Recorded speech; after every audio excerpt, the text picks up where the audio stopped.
सहज ज्ञान। ड्रामा अनुसार झाड़ को जानना है।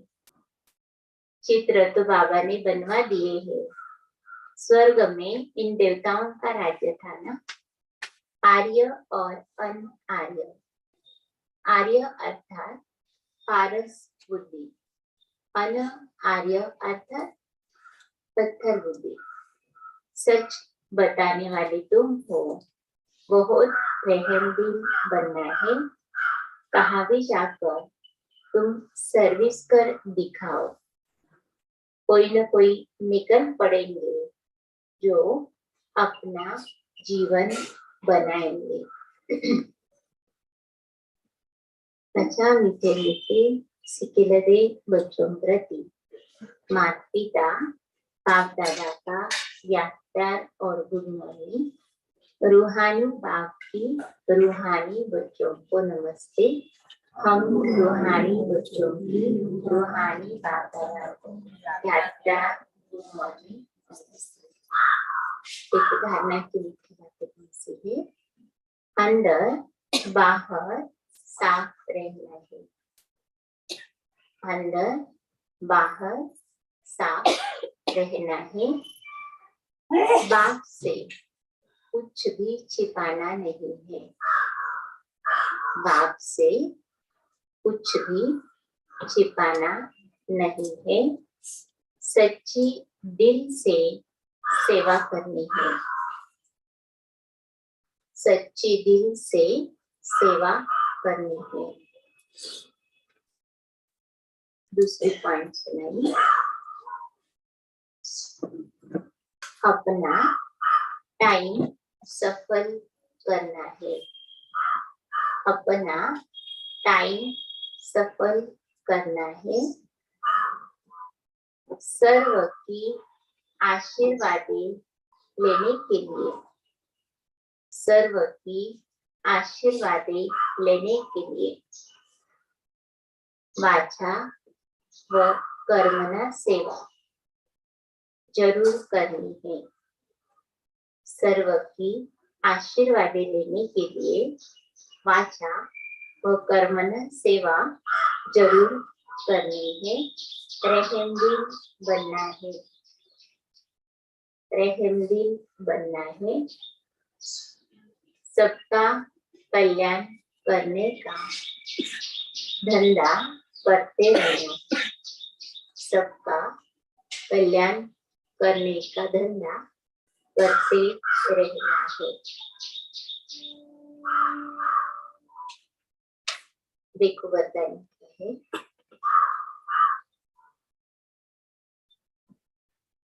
निर्माणता की महानता द्वारा, निर्माणता की महानता द्वारा सर्व की दुआएं प्राप्त करने वाले, निर्माणता की महानता द्वारा सर्व की दुआएं प्राप्त करने वाले मास्टर सुखदाता भव।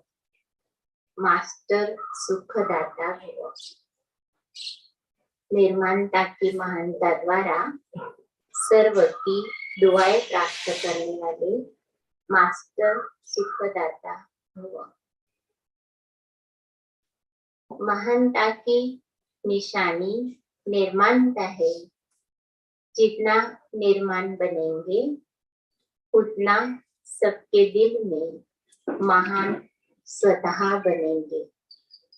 निर्माणता निरहंकारी सहज बनाती है। निर्माणता का बीज महानता का फल स्वतः प्राप्त कराता है। बीज है निर्माणता और फल है महानता। निर्माणता ही सबकी दुआएं प्राप्त करने का सहज साधन है। निर्माणता महिमा योग्य बना देती है। निर्माणता सबके मन में प्यार का स्थान बना देती है। वह बाप समान मास्टर सुखदाता बन जाते हैं।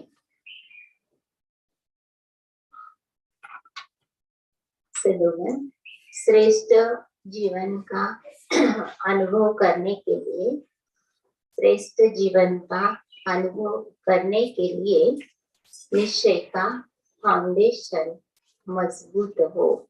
श्रेष्ठ जीवन का अनुभव करने के लिए निश्चय का फाउंडेशन मजबूत हो। विशेष बाबा ने वाचन सेवा और करुणा सेवा करने की बात कही है और उसके लिए बाबा ने कहा रहम दिल चाहिए। तो रहम दिल है वही इन सेवाओं को कर सकते हैं और उनका भाग्य भी चाहिए।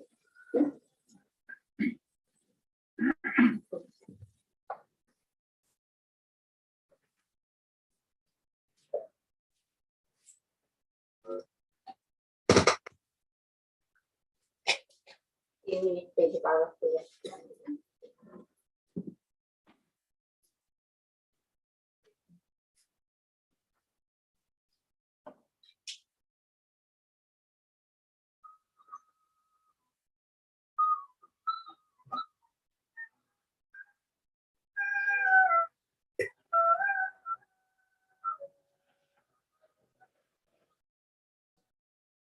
योगी वही है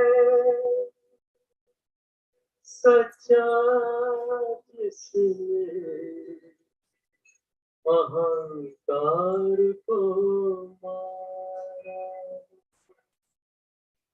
योगी वही है सच्चा जिसने अहंकार को मारा हो, अहंकार को मारा हो। पीकर जहर सभी के दिल का, पीकर जहर सभी के दिल का, जीवन खूब सवारा हो, जीवन खूब सवारा हो।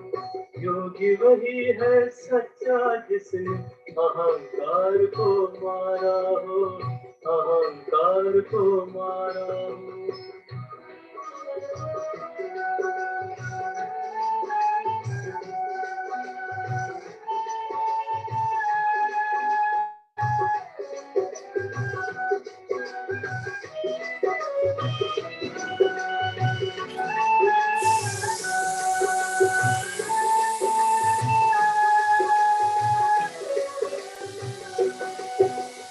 विघ्नों से ना घबराए, हंस हंस के सह जाए। विघ्नों से ना घबराए, हंस हंस के सह जाए। प्राणों की दे आहुति, सबके प्राण बचाए। जीवन में सीखा हो हंसना, जीवन में सीखा हो हंसना। काम को ललकारा हो, काम को ललकारा हो।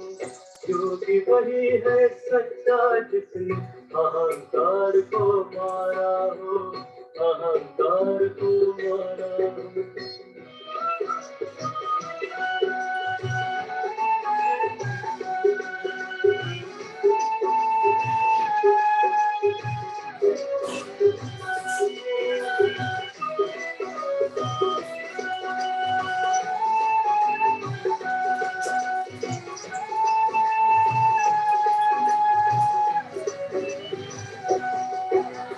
हार जीत के द्वंद में कभी निराश न होता हूँ।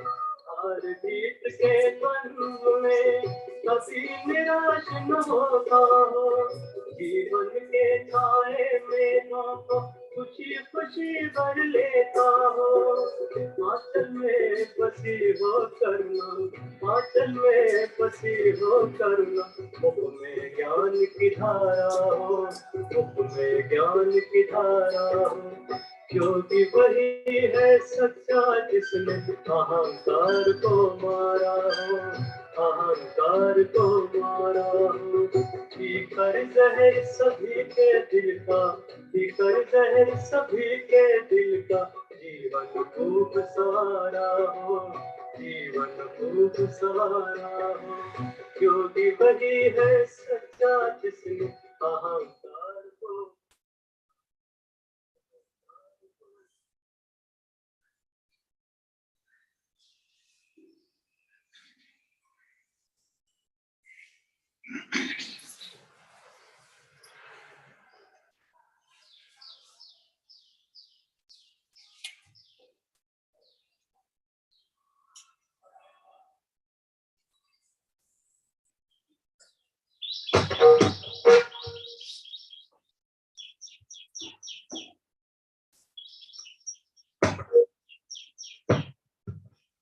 शांति। आप सभी का विशेष इस दिवस पे बहुत बहुत स्वागत है। आज हम विशेष ज्ञान भाई जी को सुनने के लिए यहाँ सभी आए हैं। वैसे तो यूँ कहे कि पहली बार या दूसरी बार ही हमारे बीच में डबल फॉरेनर भाई आए हैं हमें संबोधित करने के लिए। और आज का विशेष कार्यक्रम जो है वो 3 सेवाओं के अर्थ बना। भाई जी जगदम्बा भवन में आए थे और कल और परसों बहुत सुंदर यूथ की सेवाएं उन्होंने द्वारा बाबा ने करवाई। और आज विशेष जो है Pimpri Chinchwad college of engineering Ravet and Tata Motors company और बिरला हॉस्पिटल के डॉक्टर्स, तो ये 3 जगह पर उनके द्वारा विशेष सेवा कराई जाएगी बाबा के द्वारा। तो आज के इस चिंचवड के फुलवाड़ी में भाई जी आपका बहुत बहुत स्वागत है। तो I request you to please come on the stage. दीदी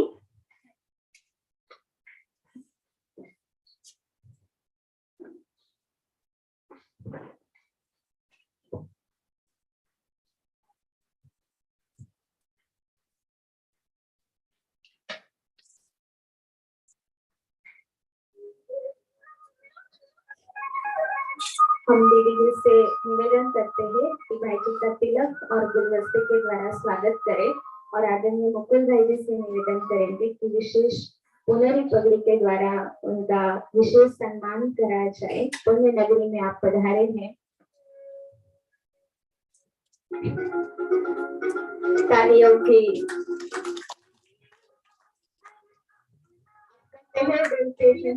छोटे से फुलवाड़ी में स्वागत है, स्वागत है, स्वागत है। You are most welcome.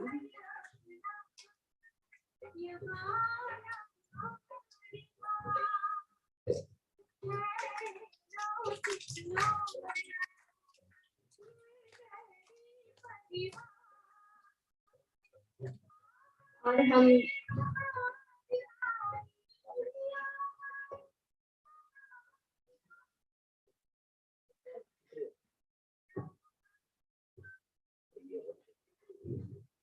वह विशेष पुनेरी पगड़ी है। कौन पहनते थे पुनेरी पगड़ी बताइए? हाँ जी, Tilak. One of the freedom fighters, तो उनकी निशानी है।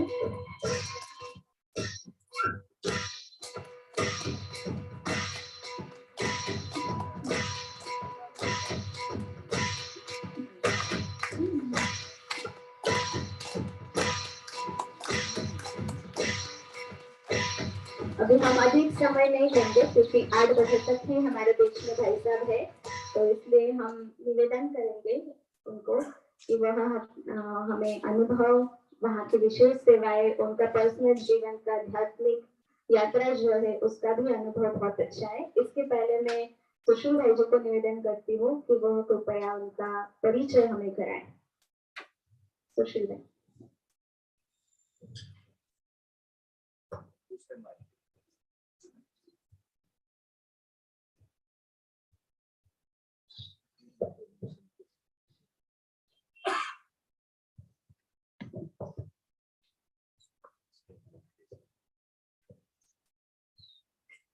शांति है ना। राइट साइड में देखे तो सीमेंट है, लेफ्ट साइड में देखे तो प्रकृति है। ऐसे ही आज हम भी फॉरेनर है, तो हम फॉरेनर्स के साथ डबल फॉरेनर्स का संगम है। तो जैसे बाबा ने कहा था कि भारतवासियों को जगाने के लिए विदेशी डबल फॉरेनर्स आएंगे और वो जगाएंगे। तो भाई जी का संक्षिप्त परिचय हम देना चाहेंगे। आदरणीय भाई जी पिछले 19 साल से ज्ञान में है। वो जब 2020-21 के दरमियान 2001 के दरमियान वो जब एजुकेशन पढ़ रहे थे, अपना ग्रेजुएशन कर रहे थे, उसके समय में ज्ञान में आए न्यूजीलैंड में। बाद में पिछले 15 साल से वे ऑस्ट्रेलिया में हैं, मेलबर्न, और वर्तमान समय में सिडनी में। तो भाई जी ने अपना LLB किया है, BA ऑनर्स किया है और BCom भी किया है। तो उन्होंने बैरिस्टर अर्थात वकीली का जो पेशा होता है उसमें सेवा दी है, और उन्होंने न्यूजीलैंड हाई कोर्ट में भी सेवा दी है, वहां पे एज अ ऑस्ट्रेलियन लॉयर के रूप में भी सेवा दी है। साथ ही में उन्होंने ऑस्ट्रेलिया में एक जो biggest community legal community centre माना, जो समाज सेवी संस्था होती है कायदा कानून के लिए, ये ऐसे लोगों के लिए कि जो लोग अफोर्ड नहीं कर सकते हैं कोर्ट कचहरी का जो खर्चा होता है, ऐसे लोगों के लिए जो समाज सेवी संस्था होती है, ऑस्ट्रेलिया की सबसे बड़े संस्था में उन्होंने 7 साल अपनी सेवाएं दी है। और वो सेवा करते करते लौकिक जॉब करते, किचन में सेवा करते थे रिट्रीट सेंटर में सिडनी के।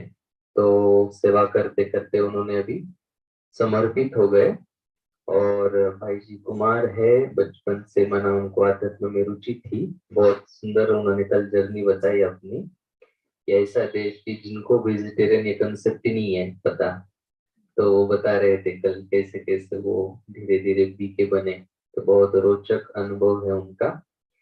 तो वर्तमान समय में समर्पित है और पूरे ऑस्ट्रेलिया, आप समझ सकते हैं ऑस्ट्रेलिया देश के जो ब्रह्म कुमारी है उसके वो सेक्रेटरी है। तो हम सभी का एक बार तालियों के द्वारा उनका स्वागत करेंगे।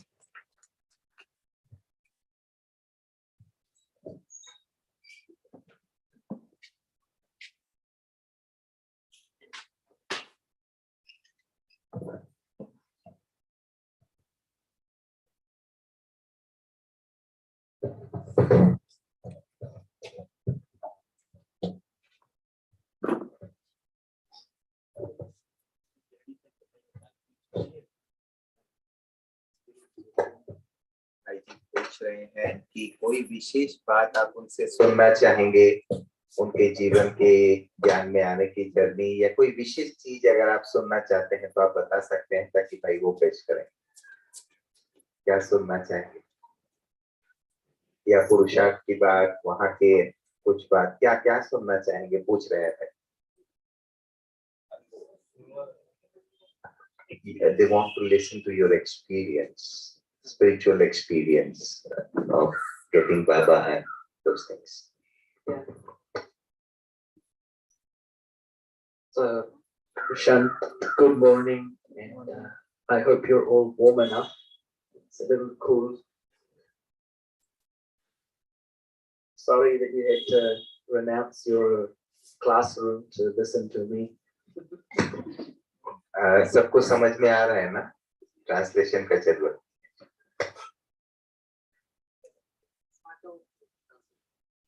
आपने ठंडी में क्लासरूम का त्याग किया है, इसीलिए आपको मोबाइल।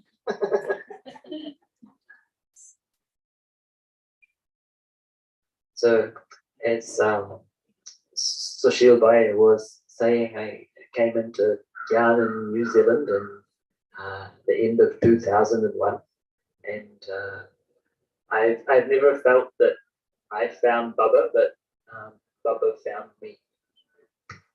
में ज्ञान में आए, मैंने कभी सुन ये नहीं कहूँगा कि मैंने ढूंढा भगवान को, भगवान मुझे न्यूजीलैंड से ज्ञान। Because I wasn't a spiritual person, and I wasn't raised in a religious family.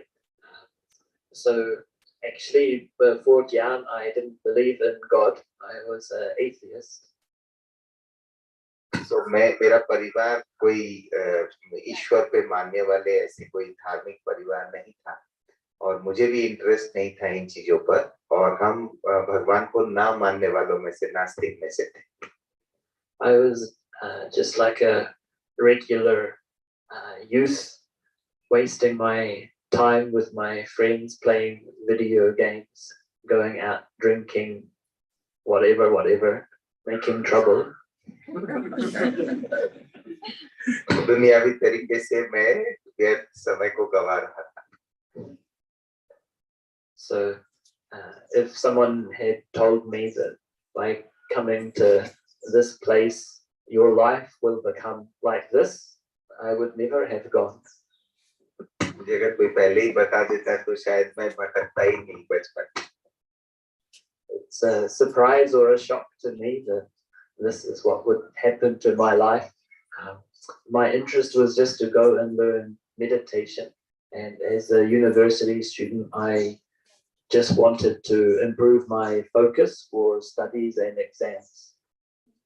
हम ऐसे अगर कोई बताता तो मैं बहुत पहले से ही सुजाग हो जाता और मैं मेडिटेशन सीखने की रुचि से आया था सेंटर में, क्योंकि मुझे पढ़ाई में एकाग्र करना था। I did used to, maybe around the age of 19, 20, I started to go to some other different spiritual gatherings as well. Buddhism, Ananda Marga, Hare Rama, Hare Krishna. So there was something in the soul. Mainly I was interested in different practices of meditation and also Hatha Yoga. आत्मा में कुछ बीज थी जिसके कारण हम 19-20 साल के उम्र में आनंद मार्ग और कोई धर्मीय संस्था, बुद्धिस्ट मेडिटेशन और हरे रामा इस्कॉन, इनों में गए थे और हठ योग में भी थोड़ा अभ्यास किए Australia. I used to work at McDonald's. For 5 years I worked at McDonald's fast food. 5 साल मैकडोनल्ड में हम काम किए। But one sister that I worked with, she had done the meditation course with the Brahma Kumaris. उसमें उस कार्यस्थान में एक बहन थी जो ओम शांति के मेडिटेशन कोर्स की हुई थी, वहां से contact. I was reading a book, autobiography of a yogi by, which one is that by? Yogananda. Yogananda. And I thought of gifting this to you. yeah, maybe I need to read it again. I can't remember. And my friend at work from McDonald's, she was reading New Beginnings by Ken O'Donnell, which is the English Brahma Kumari's book. केन भाई का एक new beginning बोल के किताब है। केन भाई उनका वो पढ़ रहे थे, उनके साथ वाली जो बहन थी, और इन्होंने ऑटोबायोग्राफी ऑफ योगी योगानंद का एक बहुत फेमस बुक है, वो पढ़ रहे थे उस समय। So we swapped books. I started reading her book. She was reading my book. आपसी बुक एक्सचेंज करके चर्चा भी होता है। That was the first I came to learn of the Brahma Kumaris and the Gyan of the Brahma Kumaris. तभी पहला पता चला ब्रह्मा कुमारी ज्ञान। I didn't like it. मुझे अच्छा नहीं लगा था उस समय। I didn't agree with what was being taught. ये जो बताया जाता है ज्ञान की बातें, उससे मैं सहमत नहीं था। Everything I had been taught by my teachers at school, what my parents believed, was opposite of this. जो भी हम बचपन में सीखे थे टीचर के द्वारा, माता पिता के द्वारा, उसके सारा विरोधी बातें थी ज्ञान। So I wasn't attracted to the Gyan. मुझे ज्ञान आकर्षित नहीं कर रहा था। But when I started going to the meditation center, the meditation felt nice. हम जब सेवा केंद्र पर गए तो मेडिटेशन मुझे अच्छा लगा। And it took a while. I think maybe I was coming to the center on and off for 6 months before I sort of finished the course and got more interested. मुझे course पूरा करने में कुछ समय लगा, लगभग 6 महीना आना जाना रहा। I was still, busy doing my own things. With that friend from the McDonald's, I went cycling around the country. Maybe we cycled 1,000 or 2,000 kilometers. हम अपनी दुनिया में मस्त थे और घूमने का रुचि था, तो हमने टूरिंग किए, कुछ 2000 किलोमीटर घूमे मैकडोनल्ड से जो पैसा मिली उससे। Carrying everything, tent, our sleeping bags, our food on the bicycle. गाड़ी के पीछे, टू व्हीलर के पीछे सब भर के, साइकिल के पीछे स्लीपिंग बैग आदि भर के हम टूरिंग किए। But after sort of doing these things, I came back to doing the meditation course when my university started again, maybe February 2002. 2002 में मेरा ये सब करके जब आए तब मेरा यूनिवर्सिटी के पढ़ाई शुरू हो रहा। And then this time everything made a lot more sense. अब तब मेरे धीरे-धीरे बात स्पष्ट होता गया, सेट होता गया। I had a couple of sorrows in my life that, deep inside I was thinking about those things and didn't understand. I couldn't make sense of them. हमारे गहन दिल में कुछ ऐसे एक दो बातें दुख की थी जिसका मैं अर्थ समझ नहीं पा रहा था. When I was 16 years old, my best friend at high school, he had jumped off a bridge. He tried to commit suicide. मैं जब 12वीं क्लास में पढ़ाई कर रहे थे उस टाइम मेरा सबसे प्रिय मित्र जो है सुसाइड करने का प्रयत्न किया.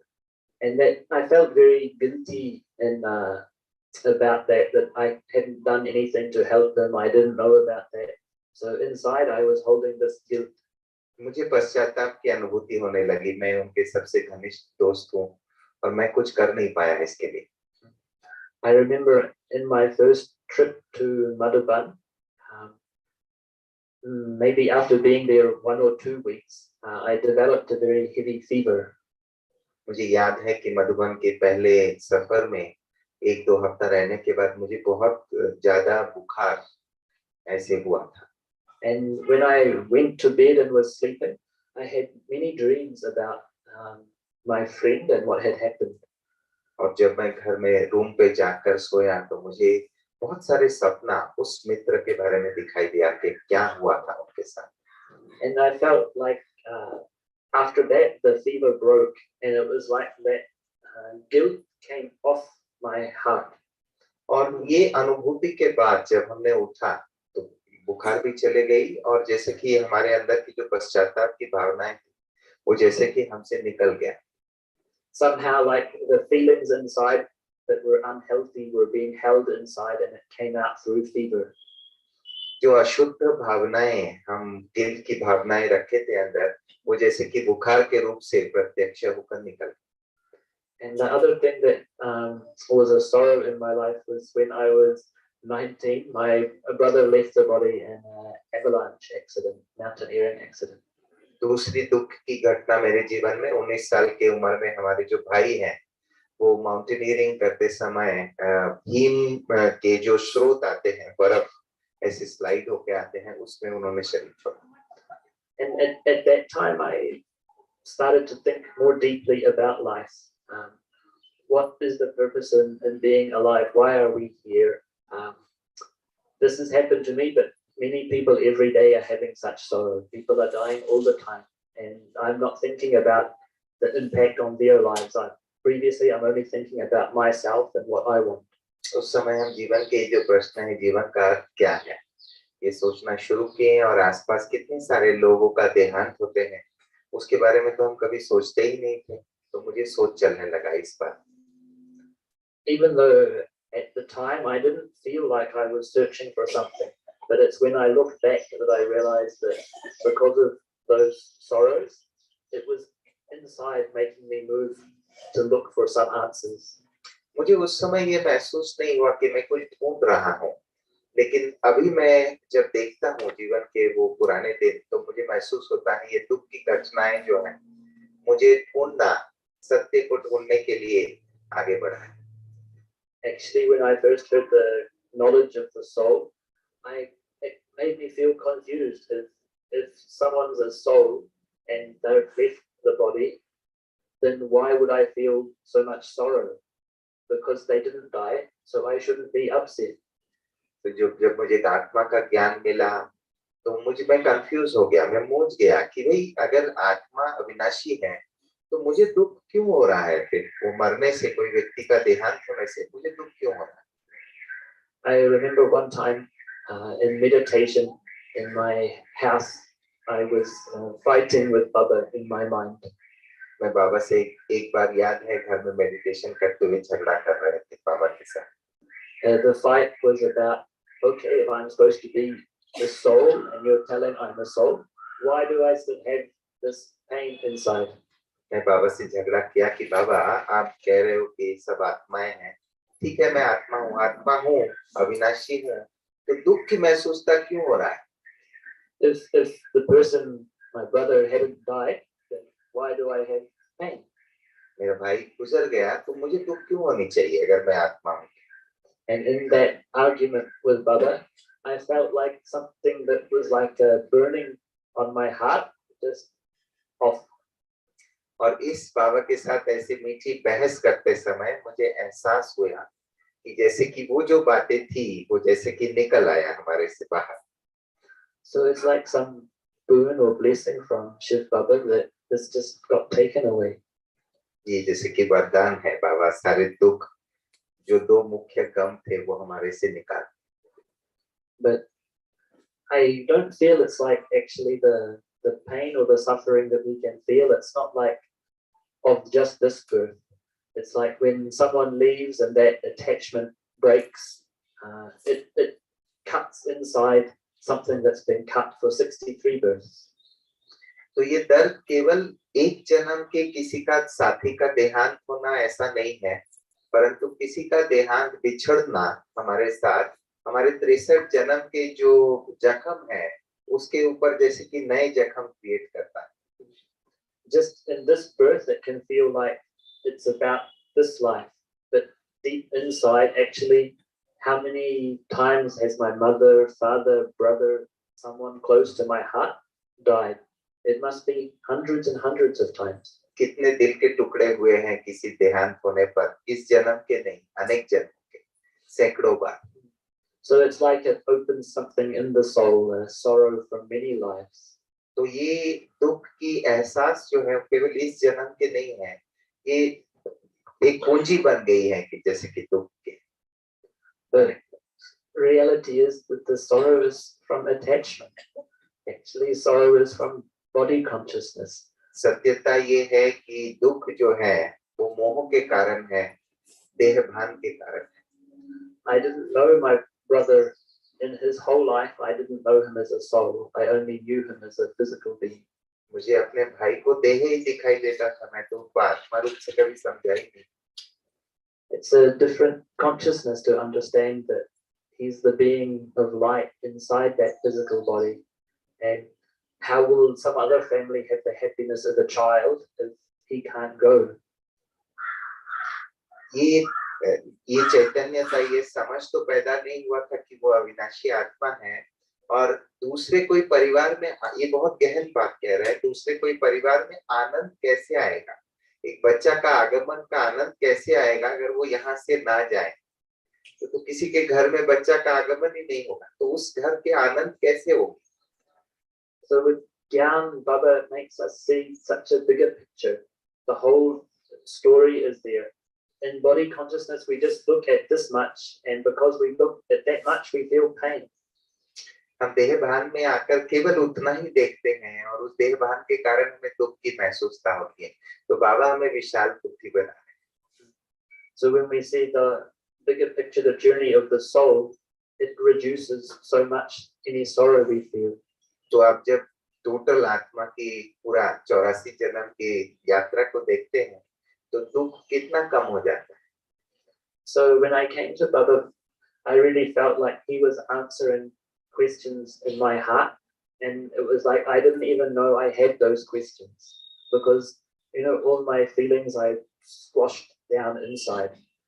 बाबा जैसे कि जब बाबा के हम बने तो बाबा जैसे कि हमारे दिल में उत्तर दे रहे थे, हमारे दिल के सभी प्रश्नों को जो हमें भी पता नहीं था ये प्रश्न है, उसका समाधान दे रहे थे. So Baba is like the surgeon. He's also like the psychologist. Today he said he's antaryami. He knows what's within each one. Baba surgeon भी हैं, मनोवैज्ञानिक भी हैं और अंतर्यामी भी हैं, जैसे आज बाबा ने मोदी में कहा. And his medicine is so powerful. The internal healing. Today's program is on healing. He makes us feel, changes the way we feel inside. उनका दवाई कितना शक्तिशाली है भगवान का, जो हमें अंदर से ठीक करता है हमारी बीमारी. In the Lokic world, it's like everything is intellectual and information, whereas Gyan is completely different. दुनिया में सारी जो दुनियावी बातें जो हैं वो बौद्धिक लेवल पे हैं, लेकिन ज्ञान संपूर्ण रूप से अलग है, केवल बुद्धि में. Information can't change our inside feelings, whereas Gyan changes our inside feelings. केवल जानकारी और बौद्धिक स्तर की चीजें हमारे अंदर की संवेदनाओं को परिवर्तित नहीं कर सकता, परंतु ज्ञान में हमारी चेतना संवेदना परिवर्तित होती. For example, Before Gyan, I also had a lot of resentment towards people who were wealthy. I felt like if they have wealth, they should be helping people in the world. So I had a prejudice, dislike towards people who had wealth. जैसे कि हम ज्ञान में आने के पहले, ज्ञान प्राप्त होने के पहले हमें अमीर लोगों के प्रति थोड़ा सा ऐसे नफरत जैसे था कि हमें लगता था कि इनको तो अपने पैसा बांटना चाहिए, ये मेरी नजरिया रही. But actually, I shouldn't have resentment towards anyone. परंतु मुझे ये नफरत का कोई जरूरत ही नहीं था होने का. And some people who have a lot of wealth are very generous with their wealth. And some people who are poor are very stingy. और हमने ये नजरिया प्राप्त किया कि गरीब में भी कई हैं जो बहुत अपने चीजों को पकड़ के रखते हैं, और अमीर में भी ऐसे कोई हैं जो बहुत दिलदार हैं, सेवा करते हैं, समाज की सेवा करते हैं. So I understood that character and wealth are completely separate. तो हमने समझा कि धन और चरित्र इसका आपस में कोई रिलेशन नहीं. Someone can have the character of a king and be poor. आप राजाई के संस्कार हो सकता है आपके अंदर, तो भी आप गरीब हो सकते हैं. And someone can have the character of a beggar and be rich. और आप भिखारी के संस्कारधारी कोई हो सकता है, लेकिन बहुत शाहूकार भी हो सकता है, ये भी हो सकता है. It's each one's karma. उनके कर्मों पर आधारित है. So with this knowledge also, Baba just frees the heart from any bitter feelings for anyone. तो बाबा ने हमारे दिल को सभी बाह्य बातों से, ये ज्ञान के आधार से शक्तिशाली बना दिया, प्रभाव मुक्त बना दिया. I remember when I first started coming for the Murli class, that's really when I started to enjoy the meditation the most. By the way, someone should take time. So the watch is here. You're almost at 8. You can take 5 minutes more, because you have to complete your breakfast and proceed for the 10 minutes. Somebody is prompting 10 minutes here. Your first visit to Madhuban, you wanted to share something. Okay, yeah, that also I'll come to it. So when I first started coming to the Sakar Murli, that's when the meditation experiences became really powerful for me. तो साकार मुरली सुनना बाबा की जब हम शुरू किए, तो हमें बहुत अच्छा योग में अनुभूतियां होना शुरू. I think because the knowledge was so foreign to me, so Baba had to pull me in through the meditation. तो ये बातें सब नई थी, अलग थी, तो इसके लिए हम जो है मेडिटेशन के द्वारा बाबा के नजदीक आए. Up until I think the age of 18, I had never met anyone from India ever. 18 साल उम्र तक हम कोई भी भारतवासी को मिले नहीं थे. Not even in Australia. Means I grew up in New Zealand. Okay, New Zealand में 18 साल उम्र तक मैं कोई भारतीय को देखा हुआ नहीं था. At that time, 20 years ago, 30 years ago, immigration wasn't so much. Sorry? 30 years ago, immigration wasn't so much. हाँ, तो 30 साल पहले यहाँ से भारतवासी न्यूजीलैंड, ऑस्ट्रेलिया जाना अभी जैसा धुन लगा हुआ है, वैसा नहीं. These days in my hometown, you'll find an Indian grocery shop and Indian people, but not back then. आपको किराना का दुकान मिलेगा वहाँ, उनके गांव में आप कर जाएंगे, भारतीय किराना का दुकान. I had never eaten Indian food. I didn't know what a deity was. I didn't know what turmeric was or chai was or coriander. Never heard those words. कोथमीर क्या है, चाह का है, भारतीय जीवन कभी केलेले नाही याच्या अगोदर. So when I started hearing Sakar Murli, it was like listening to French or something. जब हम साकार मुरली सुनते थे, तो जैसे कि दूसरे कोई हिंद देशी भाषा वो सुन रहे, कुछ भी समझ में नहीं आता. Lakshmi Narayan, deities, golden age. Lakshmi Narayan, सतयुग, देवी देवताओं, कुछ कॉन्सेप्ट ही नहीं था. Nothing in my intellect to connect to that. It was just like मैं जोड़ नहीं पा रहा था, दृश्य ही नहीं देखा, मुझे समझ में नहीं आ रही कौन सी भूतों की भाषा कर रहे हैं.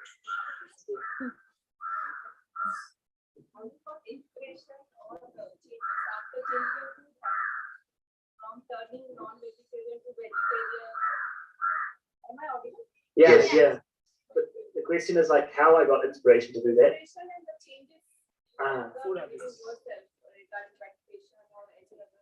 Yeah. What changes did you feel after changing from non-vegetarian to vegetarian?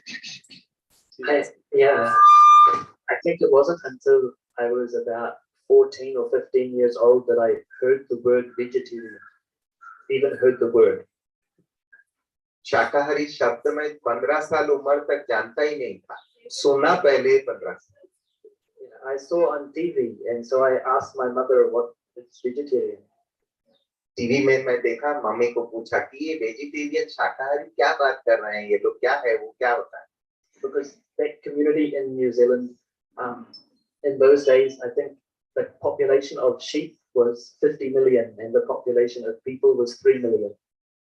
तो वहाँ जो ये बकरे होते हैं, वो बहुत ज्यादा थे, और तो नेचुरली वही उनके खाना था.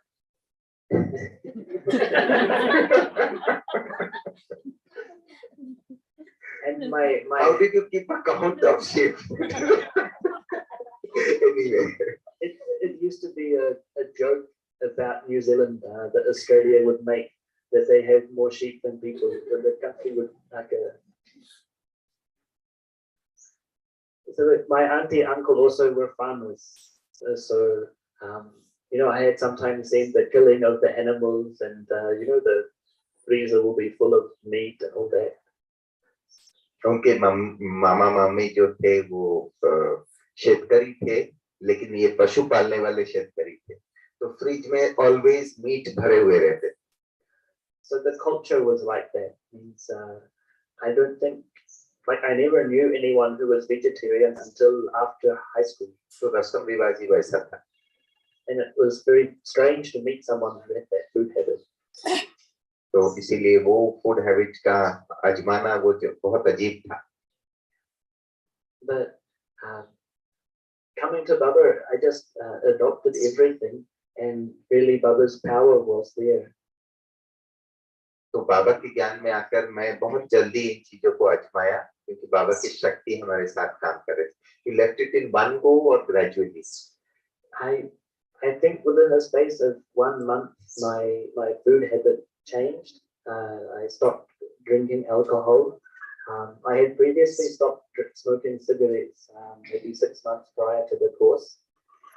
Smoking marijuana also stopped. तो ज्ञान में 1 महीना आने के बाद मेरा शराब छूट गया, नॉन वेज खाना छूट गया. स्मोकिंग तो मैं 6 महीना पहले ही छोड़ चुका था. And started waking up for nearly every day. Actually, I loved my sleep, and I never set my alarm to wake up. Honestly, every day Baba woke me up. मुझे सोने का बहुत पसंद था नींद, और मैं कभी भी अलार्म नहीं लगाता था, लेकिन बाबा हमें बिना अलार्म का ही उठा देता. I was a bit lazy. I think I wouldn't have come for class if I hadn't been waking up naturally like that. मैं आलसी प्रकार के थे उस समय, लेकिन आलस्य मुझे बहुत रेस्ट करना अच्छा लगता था, लेकिन शायद अगर बाबा नेचुरल तरीके से मुझे नहीं उठाता, अलार्म लगा के उठा के क्लास में आने वालों में से मैं नहीं हूँ. I had moved out of home when I was 17. मैं घर अपना ये अलग रहते हैं, तो वो 17 साल उम्र में अलग रहना शुरू किए. But my parents never put obstacles in front of me. I used to go and see them once a week, so they got to hear about the changes in my life. मेरा माता पिता मुझे कभी भी विघ्न नहीं डाले, और हम उनके पास मिलने जाते थे फ्रीक्वेंटली, उनको बताते थे मेरे जीवन में क्या परिवर्तन हो रहा है. I feel like time has. Yes, maybe one last message for Purusharth that you feel for all of us. Yajna is changing a lot in the last 5 or 10 years. यज्ञ में बहुत बड़े-बड़े परिवर्तन पिछले 5-10 साल में हो रहा है. Purusharth is more and more important, actually, our own personal effort. इस समय पुरुषार्थ स्व उन्नति के महत्व अधिक है. It's a time when many people are having their faith shake. ये वो समय है जिसमें हमारे निश्चय कसौटी हो रही है और कईयों का निश्चय हिल रहा है। Today, Baba said in slogan. Day before on Saturday, Baba also talked about the importance of maintaining faith. बाबा निश्चय की बात आज भी किए, परसों भी किए थे। Shiv Baba has come on this earth once in the cycle. He's entered the body of Brahma. बाबा ब्रह्मा के तन में आए हैं, ये निश्चय। This is Shiv Baba's yajna. ये बाबा का यज्ञ है। This yajna will continue to move forward. ये यज्ञ आगे बढ़ता ही रहेगा। If I move away from this yajna, I'll just end up moving back to this yajna. अगर मैं यज्ञ छोड़ के जाता हूँ तो भी यज्ञ आगे बढ़ेगा और फिर मुझे वापस आना ही पड़ेगा, हड्डी एक ही है। So don't waste time moving away. Stay strong. इसीलिए इधर उधर दुकान भटक के फिर वापस आने का क्या मजा है? The gathering is a fortress. समर्थ रहना और इकट्ठा संगठन का बहुत बड़ा महत्व है। संगठन किला है। As much as possible, keep coming physically to centers as well. Together we create a powerful atmosphere. Baba will protect and sustain us. जहाँ तक हो सके आकर मुरली सुनिए, ऑनलाइन नहीं, संगठन का लाभ लीजिए। ये किला समान है और इससे बहुत अच्छा होगा, इससे पालना प्राप्त होगा, हमें आगे बढ़ने में मदद मिलेगी। ओम शांति। ओम शांति।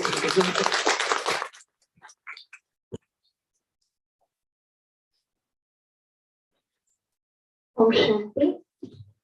बहुत बहुत धन्यवाद डैन भाई जी का। अभी हम दीदी जी से निवेदन करते हैं क्योंकि टाइम नहीं है, तो इसलिए हम तो और सुनना चाहेंगे आपको, लेकिन फिर भी टाइम नहीं है, तो इसलिए दीदी जी।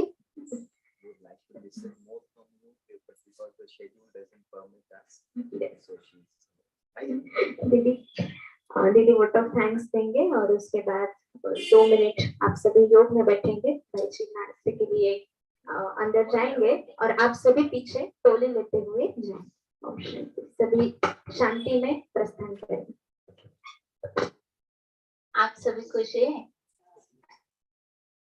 Many thanks, Dan Bhaiji. We are very grateful and happy for your company and experience sharing with us. Many thanks.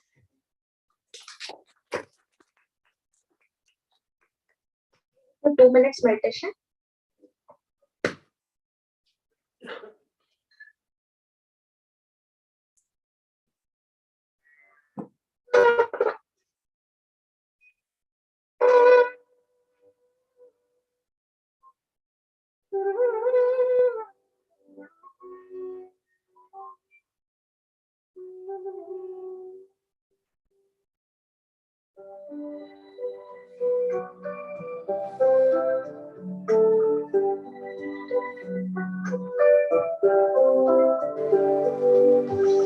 One God, one world family.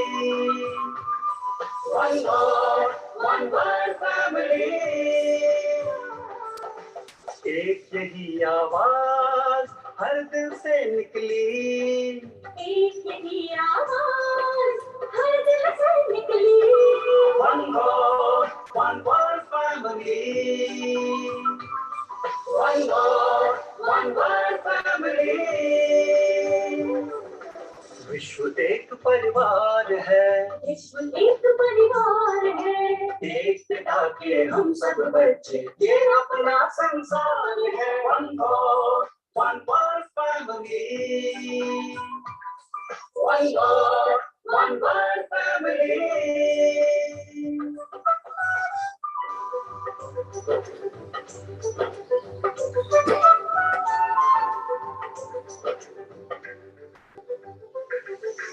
सबको लेकर साथ चले, हाथ में देकर हाथ चले। सबको लेकर साथ चले, हाथ में देकर हाथ चले। प्रेम एकता पवित्रता, प्रेम एकता पवित्रता सुख शांति का आधार है। One God, one world family. One God, one world family.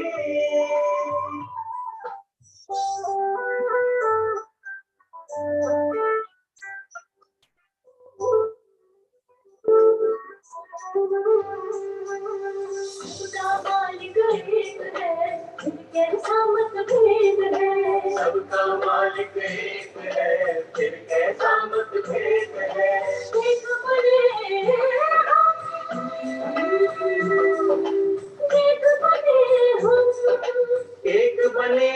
एक बने हम समय की यही पुकार है। One God, one world family.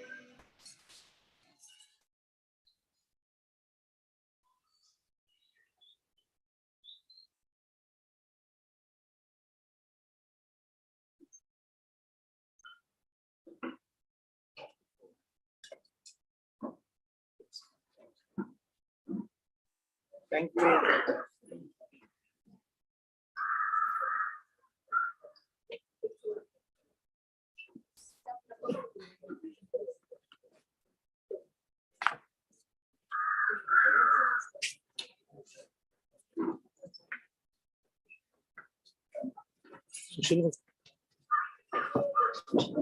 बंद कर दो ठीक